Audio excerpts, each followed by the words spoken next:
So what we've examined so far is what it means to actually or physically break into a home without someone's consent.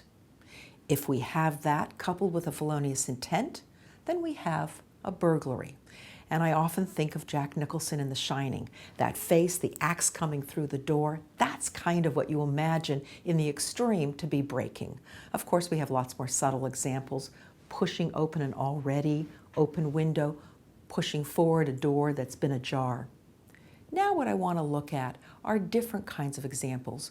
We call these constructive breaking or constructive entry examples. That means there's no technical finding of a breaking. There isn't actually any pushing open of the door, but we are going to create a fiction that says it happened. It's what I describe as a court-created fiction, to use the word constructive. And you're going to see this term in other areas of the law. It's not really a breaking, but it's a constructive breaking. So what does that look like?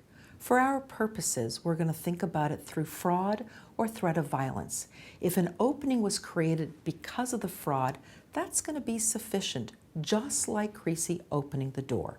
It's kind of an interesting thing, though, because if you were standing across the street and saw a victim open the door for the defendant, you'd think the victim was consenting to the defendant entering the home. You wouldn't look at that and think that's like Creasy coming in without consent into the sorority house. It kind of looks like, hello, come on in. But the victim is only looking like he's saying, come on in, because there was fraud that was attached to this entry. And that's what I want to examine in Schrack v. State. In Schrack, Herman, our 90-year-old victim, he actually opened the door for the defendant. If you were standing across the street, you would see him welcome, or look like he's welcoming the defendant into the house. It looked like he was consenting to the entry. If he's consenting to the entry, then we don't really have the basis for a burglary. There's no unlawfulness attached to that entry. But here in this case, we can see that the consent was obtained fraudulently. How do we know that? Well, we know that because the defendant had a phony reason for getting into Herman's home. Herman, I got to come in and talk to you because your daughter's throwing you a surprise party. And so Herman lets him in. But we know from the ensuing facts the defendant had all other motives on his mind. His intent in giving that fraudulent story was actually to rob Herman. He was getting into the house so that he could actually take property from him by force. How do we spot that intent?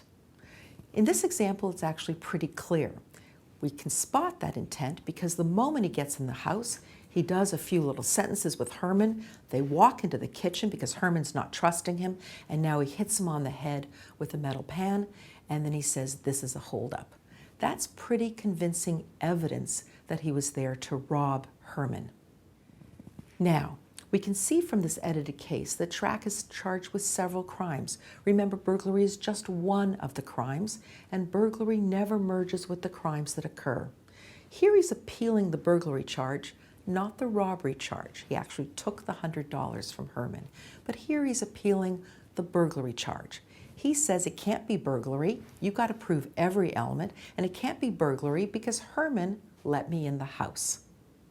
So the court has to examine whether this is a lawful entry or whether this is an entry that is unlawful. And what the court says is that any entry gained by trick or fraud cannot support a lawful entry. If there's been an entry by trick or fraud, we have, in essence, a constructive breaking. Or in states that don't have a breaking element, we have a constructive entry. The only thing we have to make sure of is as long as the defendant had the intent to rob when he entered the home, he could be found guilty of burglary. What's interesting here is we don't really know exactly what his intent was. We know what he did when he got in the house. But because he made up a phony story, and because the moment he got in the house, really within a couple of minutes, he's telling Herman this is a holdup, I think it's a fair inference that we can say when he knocked on that door and asked Herman to come in, that's probably what his intent was. His intent was to commit the crime of robbery. So that means we have at least 2 charges, although we know from this edited case there were many more charges than that. We would have a charge of burglary. At that door, his entry was with the intent to rob, and his entry was accomplished by fraud.